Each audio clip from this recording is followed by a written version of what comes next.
Offside. If you're watching this channel, chances are that you already know what offside is. But did you know that the law has been changed at least 8 times throughout history? And do you know exactly what makes you offside or onside under today's laws? Well, if you're not 100% sure, let's go through it together. Now, the first laws mentioning offside go back to the early 1800s, but in 1863, the English FA wrote down their own laws of the game, where offside was one of them. It's changed a lot since then over the years, but in today's game, you're offside if you're in the opponent's half and any part of your head, body or feet are nearer to the opponent's goal than both the ball and the second last opponent when the ball is played. Now, the goalkeeper counts as an opponent, but it's not necessarily given that the last opponent will always be the goalkeeper. So those are the basics in 2022, but actually it's not always been like that. See, back when the FA was formed in 1863, the rule was that no attacking player could be in front of the ball when it was kicked forward. But in 1866, the laws were amended so that you were onside if there were 3 defending players between you and the goal when the ball was played. So typically a goalkeeper and 2 defenders, or if the attacker was behind the ball when it was played. Then, in 1873, the laws were changed again, to a player being called offside in the moment the ball was played forward and not when he got the ball as the original laws said. In 1903, the addition of interfering with play, or in other words, being actively taking part in the play came about, and in 1925, the laws were changed so that only 2 players had to be between the goal and the attacker for him or her to be onside. And that came about because teams had simply become too good at catching people offside with 3 defenders, so the game needed more goals, bringing about the rule that we know today. However, in 1990, that rule was changed again, meaning that now the attacker could be level with the second last defender and still be onside.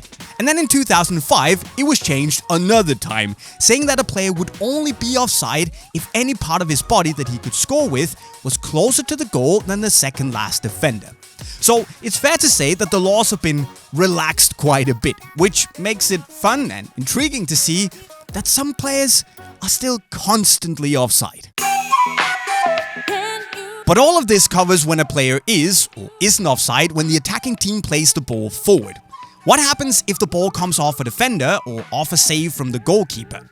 Well, the laws, right now at least, say that if an attacking player in an offside position gets the ball from a rebound off the post or from a deflection or deliberate save from a defender or goalkeeper, he is offside. That means that this deflection off the defender's head is offside. However, if the defender deliberately plays the ball, in other words, passes it backwards, or in other ways, deliberately affects the ball rolling somewhere, the attacking player is not offside, even though they might be in an offside position when the ball is played. Does it make sense? Well, it might make sense, but it also brings about a bit of uncertainty, because when is the play deliberate? What about the Benzema goal against Liverpool in the Champions League final, which was ruled out for offside because while the ball did come off Fabinho, the VAR team thought that it was more of a deflection than a deliberate play. But what about the attempt at the tackle from Konate, which affected the ball hitting Fabinho? Was that deliberate? I mean, you could argue yes, and if that was the case, the goal should maybe have stood. It's a bit hard to say, but what do you guys think? Let us know in the comments below. So, even though the offside laws are, in 2022, pretty clear and you have VAR technology to help you, there will still be controversy. And now, FIFA are actually introducing semi-automatic offsides at the World Cup. And they're also looking into changing the laws again, meaning that if any of the body parts that you can score with, that's the head, the body and the legs and feet, are in an onside position, you would not be offside.